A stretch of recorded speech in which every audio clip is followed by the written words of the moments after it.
está no meio de nós. Proclamação do Evangelho de Jesus Cristo segundo Lucas. Glória a vós, Senhor. Naquele tempo, quando acabou de falar ao povo que o escutava, Jesus entrou em Cafarnaum.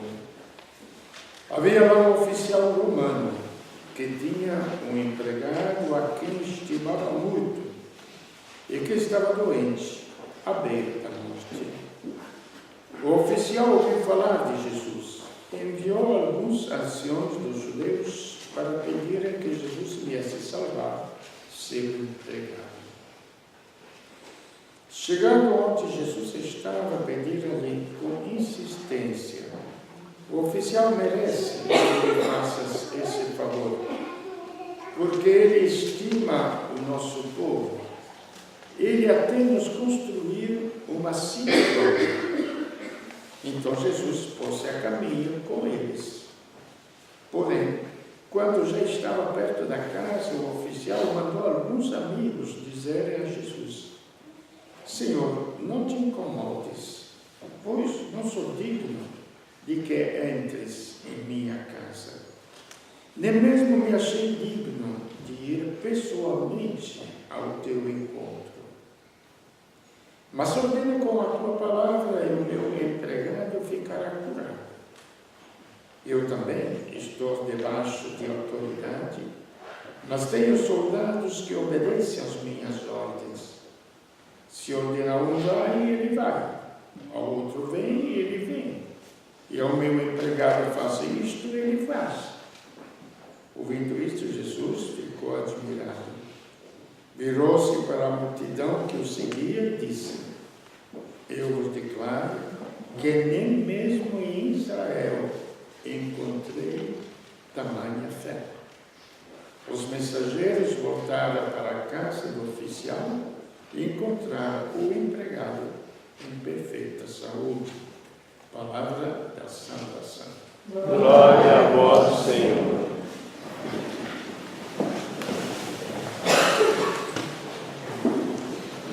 Bom, vocês entenderam alguma coisa do tema que apresenta hoje, não? O Templo de Salomão, agora veio até nós, porque em São Paulo temos o Templo de Salomão, não é? Veio até nós. E o povo de Israel foi escolhido em Abraão para ser o seu povo no meio de todos os outros povos da terra. Então se pensa que Deus é só Deus de Israel. Os outros povos tinham os seus deuses. Porque, como eu falo, o mundo precisa crer em alguma coisa. Não sei o que quer dizer este crer. Crer em alguma coisa. Se vocês entendem, podem me explicar, por favor, por quê? Ou você tem uma certeza no que você crê, na vida é assim. Se você quer que aquele trabalho vai te dar futuro, você faz aquele trabalho, não é? Não fica sonhando qualquer trabalho, não. É aquele trabalho. Se você crê que aquela faculdade vai te dar futuro, você frequenta aquela faculdade. Tem centenas de faculdades. Então, crer é uma coisa muito clara e muito simples. Se a nossa mente está confusa, então estamos crendo no nada. Quer dizer, estamos crendo em nós mesmos. Que depois, no decorrer da vida, a gente percebe o que nós somos. Não precisa mais nada. Vivemos de ilusões. Simples ilusões. No dia a dia. E o sentido é muito claro daquilo que não existe. Diz que tem uma fé, por quê? Comamos e bebamos, porque amanhã se morre. Em latim, a famosa, tem até restaurante lá em São Paulo, não? Carpe diem. Aproveite o dia de hoje, porque amanhã não se sabe. É a filosofia comum de todos os homens, não é? não precisa especular muita grande coisa, nem ter uma grande inteligência. É a prática da vida. Bom, construído este templo, Salomão diz, se um estrangeiro vier rezar aqui, que nós te apresentamos aos estrangeiros. Escuta a voz dele, porque ele te procura com fé. Então já abre este Deus de Israel a todos os povos, qualquer um que vier aqui. Depois, o que acontece? Na vinda de Jesus, tem um oficial romano, um tribuno não era, como se chama, centurião, que não pertencia a Israel, ouviu falar de Jesus. Aqui que começa a entrar uma história muito mais clara, muito mais simples. A pessoa de Cristo não é mais o templo, prestemos atenção. Está mudando. O centurião romano não vai ao templo, ele estava em Jerusalém, ou em Cafarnaum, mais ou menos lá perto. É a pessoa de Cristo que se reconhece que Deus não está no templo, não lhe interessava, mas está naquela pessoa porque ele é capaz de vencer as doenças, vencer a morte, aí por diante. Então manda procurá-lo, com toda humildade. E quando Jesus está indo para casa, ele fala, olha, nem entre na minha casa, por favor, porque você é um homem famoso, um homem grande, não? E eu também sou oficial, eu mando um soldado, ele vai, fala para ele vir, ele vem. Aí, mas como você tem poder, diga somente uma palavra, o meu servo já será salvo. E Jesus fala, nem em Israel encontrei tamanha fé. Nem no povo escolhido existia tanta fé. Nele, veja bem que fé clara, numa pessoa, num ser, não no vazio, não qualquer fé, não qualquer pessoa, não qualquer instituição, é numa pessoa. Bom, até aqui vem a história. Começa o cristianismo, o anúncio de Cristo, o Evangelho, o famoso Evangelho. O que é o Evangelho? Mudamos o Antigo Testamento, que tinha os mandamentos. Às vezes escuto lá na televisão filósofos, os grandes comentaristas aqui no Brasil. Vamos deixar os pensadores da antiguidade lá na Europa, como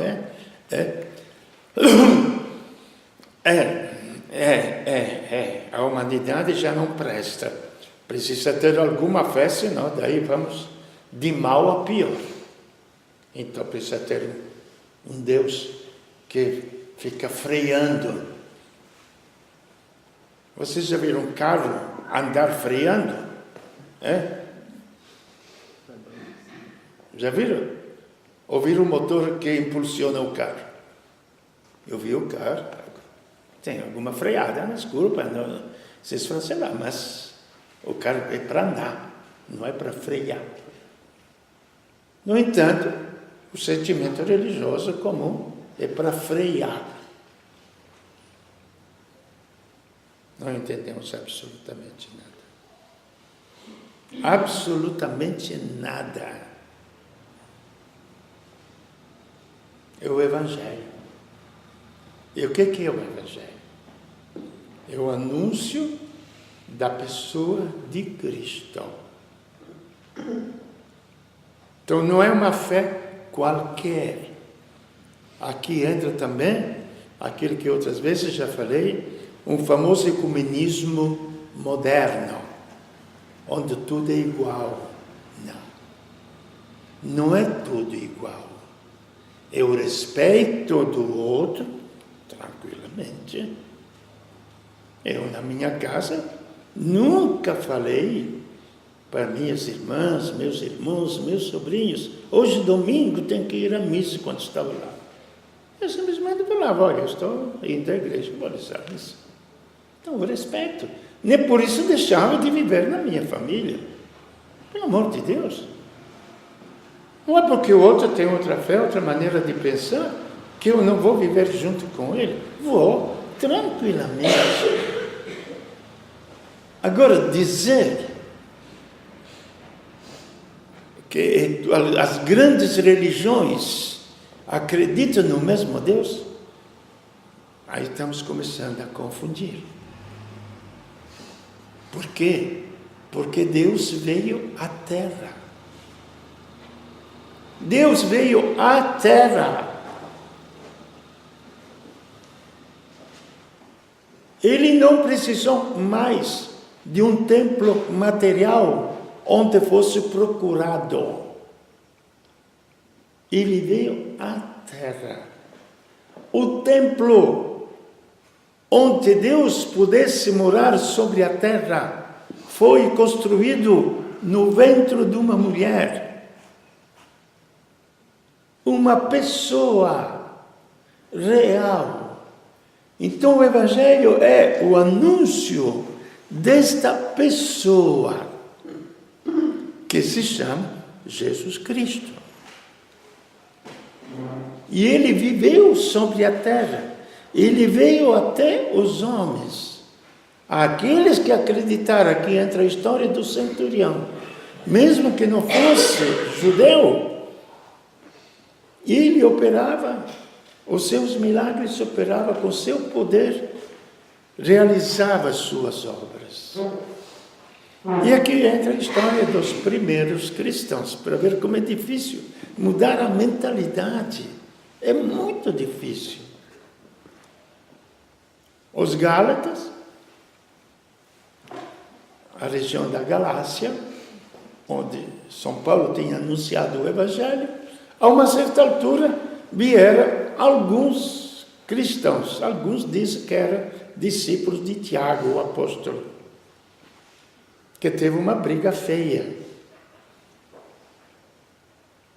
entre os apóstolos. Não sabia? Não, foi feia a briga. Porque aqui vem um caso muito claro.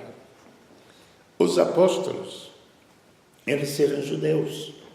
Então os judeus, eles viviam seus ritualismos.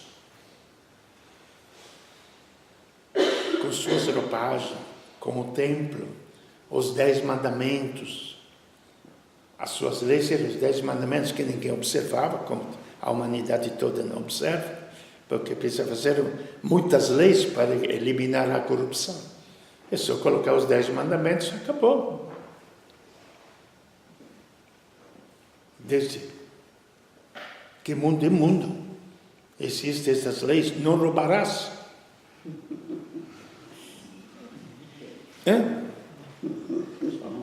Grande novidade, só não roubar. Que lei precisa fazer anticorrupção? É só não roubar. A todos os níveis. Todos os níveis. O comerciante que te rouba, o empregado que te rouba, o patrão que te rouba. Não roubarás. Simples. Mas a nossa cabecinha é muito complicada, não é? Então precisamos de um monte de coisa. Aí, todo este Antigo Testamento, eles observavam como leis, o que tinha que fazer, os ritualismos, etc. Com o anúncio, com a vida de Cristo, devemos compreender bem claramente, tudo isto foi eliminado. Não é? É uma ruptura. Aquilo era preparação para a vinda de Deus sobre a terra. Todo o povo de Israel, ele teve um ofício muito grande, um dever muito grande a ser cumprido na humanidade. preparar o terreno para a vinda de Deus. Então não é de se desprezar, não. Mas com a vinda de Cristo, que outras vezes já falei para vocês, Deus não foi escolher o sistema religioso. Onde muita gente me pergunta, outro dia mesmo, numa fábrica lá, porque é coisa comum, não é discutido na igreja, não é? Eu estava lá numa fábrica, lá na Via Polo, conversando, um engenheiro lá conversando, né? Falei, o que o senhor acha do sistema da igreja? Como todo mundo fala, o que o senhor acha do Papa? O que o senhor acha do Vaticano? Não acho nada, porque é um sistema, não é religião. Não é religião. Quando fala que o Papa simplesmente é um homem como eu, como vocês, que cumpre o seu dever no lugar onde está. Não passa de um simples homem.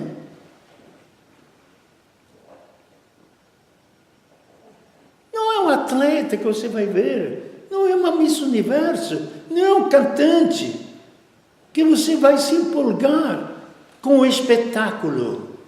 É um simples homem, como Pedro era um simples homem, como o próprio Jesus Cristo era um simples homem.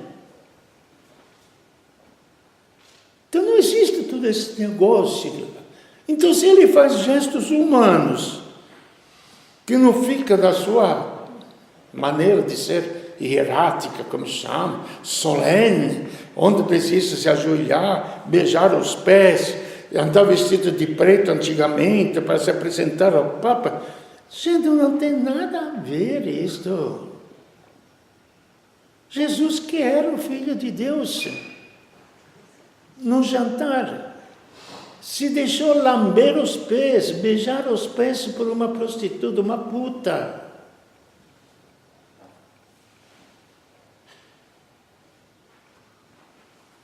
Ele veio onde existia a morte, para devolver a vida. Ele veio onde existia o pecado. Até o último instante da sua vida na cruz. O assassino e ladrão, Dimas, que reconheceu os seus erros. Aí tem os dois tipos de humanidade. A humanidade que procura Deus para ter os valores. Então o ladrão que não reconheceu, e o assassino que não reconheceu. Se você é Deus, sai da cruz e salva também a nós da cruz. O outro reconheceu. Nós matamos, nós roubamos, nós fomos condenados justamente. Estamos aqui. Que complicação que tem na vida humana, eu não entendo. É a maneira de entender a religião.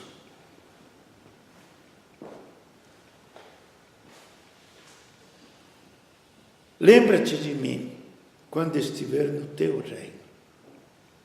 Hoje, você estará comigo no paraíso. Esse é o Deus conosco, é Deus na terra.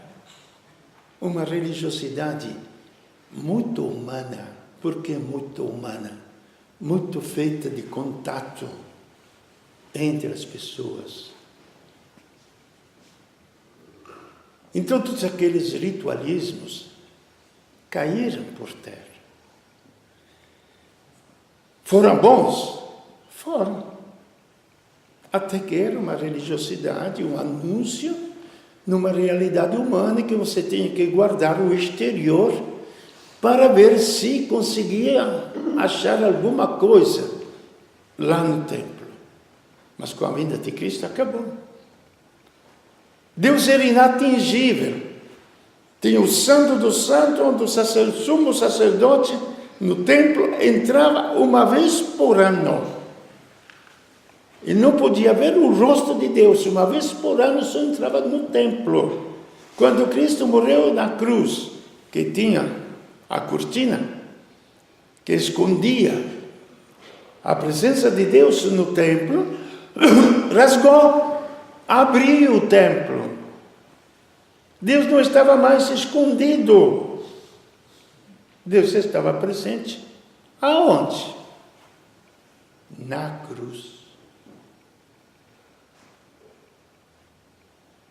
Não estava presente nas roupagens de monsenhores.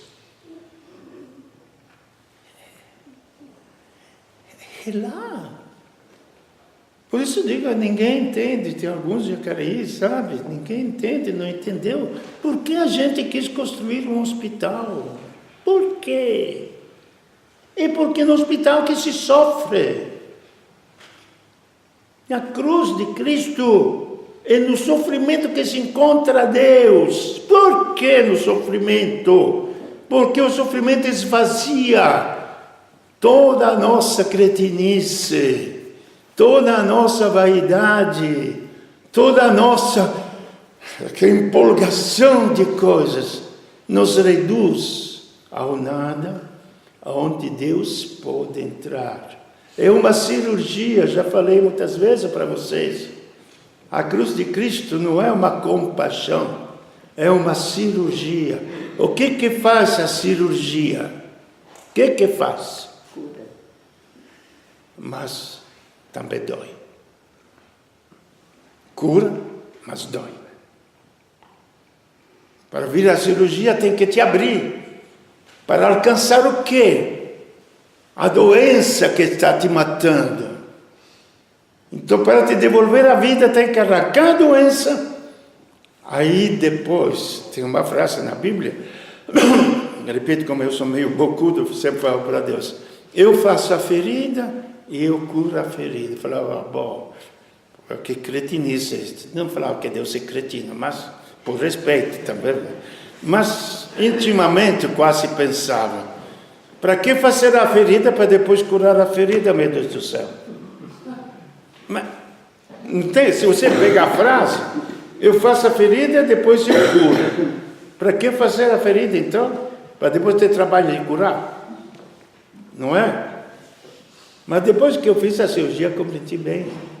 Os médicos tiveram que fazer a ferida e depois curar a ferida. Mas fizer a ferida é que ela não põe, deveria colocar também. A gente é meio burrinho, então não entende. Entende? Então deve colocar, faça a ferida para tirar o teu mal, para te colocar a vida. E depois não se preocupa que eu mesmo vou curar a tua ferida, como fazem nos hospitais. Faz a tua ferida, depois põe os remédios. Que lógica maravilhosa. Mas se nós não colocarmos nisto o sentido do Evangelho, por que Cristo então veio à Terra? Você sabe me dizer? É Vigor. Por que Cristo veio à Terra? Está claro na nossa mente. Para nos salvar, a gente fala, não é? Não. Então por quê? Veio para passear? Veio ensinar a amar. E você consegue amar? Eu não. Então está falido, o professor falido. Gente, o mundo ama? Não.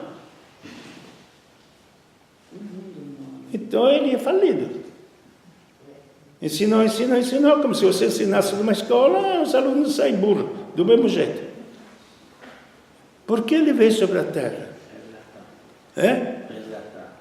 Resgatar. Mas o que é resgatar? Gente, temos que crer, por isso digo que a fé deve ser muito clara, senão a gente não movimenta um passo, não vai em direção nenhuma. Por que veio sobre a terra? Para trazer a vida. A vida. Ele que fala. Ele fala por que veio sobre a terra. Eu vim para que tenham vida. Não está no Evangelho? Ele explicou o motivo. Então não veio ensinar a amar. Ele veio nos dar uma vida que se transforma em capacidade de amar. E isto nós podemos ver se estuda um pouquinho a história do povo que acreditou, da igreja, gente maravilhosa que deu a sua vida para amar os outros. A gente pode admirar hoje a irmã Dulce aqui no Brasil, a Maria Teresa de Calcutá, entende? Mas isso ainda é pouco. Na Idade Média, não tem a congregação dos mercedários, Nossa Senhora das Mercês? Na Idade Média, quando havia os escravos entre os muçulmanos, que agora a gente ouve um pouquinho, as mulheres sequestradas como abuso sexual, etc., não? Escravos do sexo, que os povos todos sempre fizeram, também na última guerra, os coreanos, os japoneses fizeram na Coreia, tudo, etc. É o mundo. Aí que acontecia? Surgiu esta congregação, homens e mulheres, que livremente se ofereciam como escravos, porque eles tinham uma fé firme, para resgatar outros que tinham uma fé muito fraca, e os libertar, gente. Aí não é ensinar a amar. Porque quem consegue amar desta forma, gente, é só Deus. Porque Deus é amor. Capacidade de amar. E o que é o amor? Já falei outras vezes. Esta palavra não me diz mais nada. É muito prostituída esta palavra. Amor. É vida. Se você tem vida, você gera vida. Se você for estéril, não gera coisa nenhuma. Por isso que ele falou, eu vim para que tenham vida. E de onde se distingue bem quem é cristão? Porque faz milagres?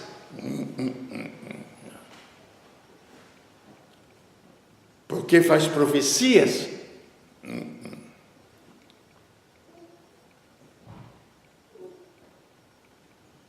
Porque o que quer dizer ser cristão? Estar unido a Cristo. Esta é a fé que falava São Paulo. Enquanto alguns cristãos diziam que deviam ser circuncidados, tinham que fazer os ritualismos, não comer carne de porco, não fazer isto, não fazer aquilo, entendeu? Todos os proibicionismos que ainda existiam. Então o evangelho que São Paulo tem anunciado era a pessoa de Jesus Cristo, que pelo batismo, se unia ao ser humano. Então era uma vida nova, que a gente não tinha recebido de nossos pais, porque de nossos pais nós recebemos uma vida biológica. E ele trouxe uma vida divina, a própria vida de Deus que está em nós. E esta é a famosa vida eterna. Porque a vida eterna não é aquela que virá depois da morte, mas é a vida que nem a morte consegue destruir. E nós já possuímos dentro de nós esta vida eterna.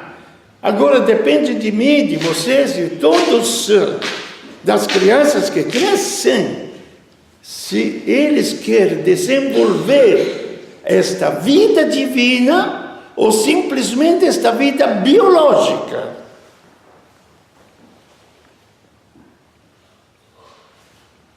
Então aqui é conversa e discurso de vida. O evangelho que São Paulo tinha anunciado era o anúncio desta vida. Tanto que São Paulo falava claramente, para mim, viver é o quê? Vamos no prático. Para mim, viver é comer. Vamos no prático, gente. Não sejamos muitas ilusões, não. Para mim, viver é ter um carro de luxo. Para mim, viver é me divertir. Para mim, viver é fazer outras besteiras. Para mim, viver é alcançar o poder. Gente, são coisas práticas da nossa existência. São realidades práticas. Porque o nosso existir é prático. E São Paulo falava para mim, viver é Cristo. E o que te dá Cristo? Paz, alegria.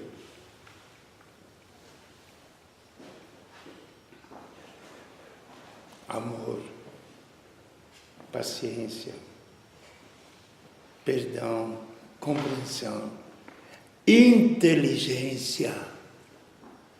Inteligência, porque ele é sabedoria. Então tudo que é dele nos pertence, nos pervade completamente, nos preenche aos poucos, como para o estudante que cursa uma faculdade. A ciência que está naqueles livros, o preenche devagar, até ele se tornar um profissional. Assim também, Cristo que vem em nós, nos preenche. Este é o Evangelho, não é brecar, não é frear os vícios, mas preencher de vida. Eis porque os ritualismos já não valiam mais para nada. Porque se você faz consistir a sua religiosidade em 3 sinais da cruz, eu nunca vi tanta gente rezar como quando se bate os pés do Altíssimo.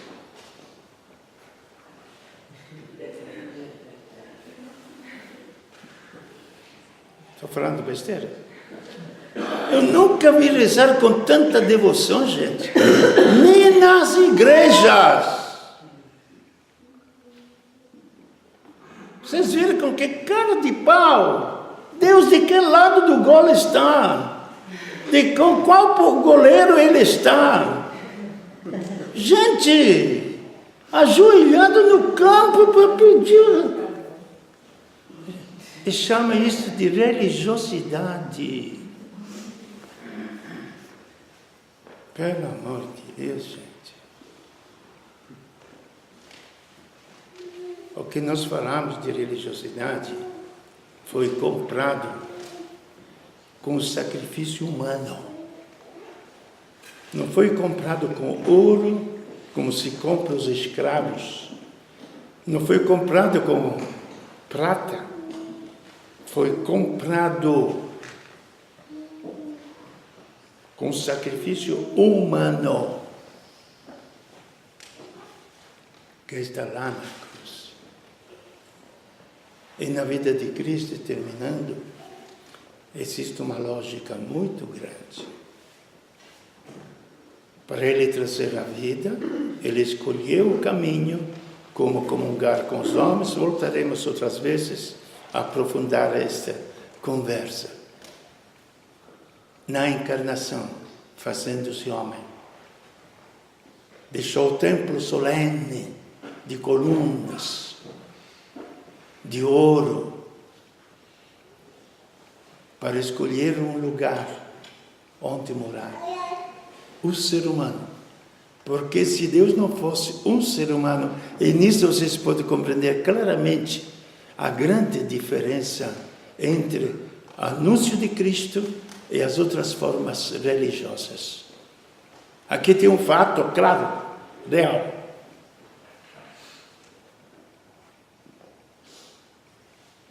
E ele se fez um ser humano porque assim ele entrou em comunhão com toda a humanidade.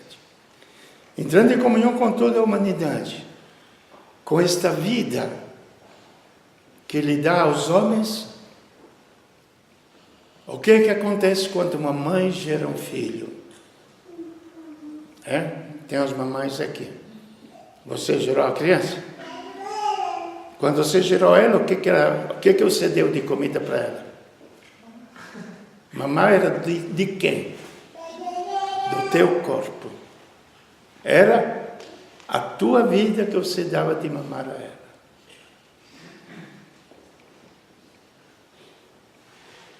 E Cristo, que nos gerou nele, nos dá a sua carne, que é a Eucaristia.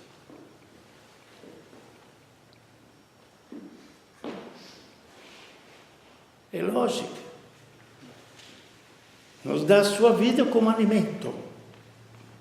Por que vida? Porque nos gerou nesta vida divina, que não pode ser alimentada simplesmente pela comida que alimenta o corpo biológico. E depois, como precisava tirar a doença que nós chamamos de pecado, Ele assumiu sobre si. Por isso que muitas vezes eu insisti, Ele não pagou os pecados. Ele assumiu os nossos pecados. Por esta comunhão que Deus teve, se fazendo homem. Assumiu os nossos pecados. Levou esses pecados, crucificou na cruz. O que quer dizer crucificou na cruz? Destruiu. Isso porque da cruz cristã. A destruição desse pecado para que ele fosse totalmente vida em nós. E o último pecado grande, ou consequência do pecado, que é a morte, ele também assumiu. Porque ele era imortal. Então é real que ele assumiu a morte da humanidade. E assumindo esta morte, ele destruiu a morte, aí vem a ressurreição. Gente, mais lógica do que isso. É problema de crer. E esta vida divina de Cristo, Ele injetou em cada um de nós. Aí cada um define a sua própria existência. E os fatos práticos da nossa existência, da nossa maneira de pensar, indicam aquilo que nós escolhemos.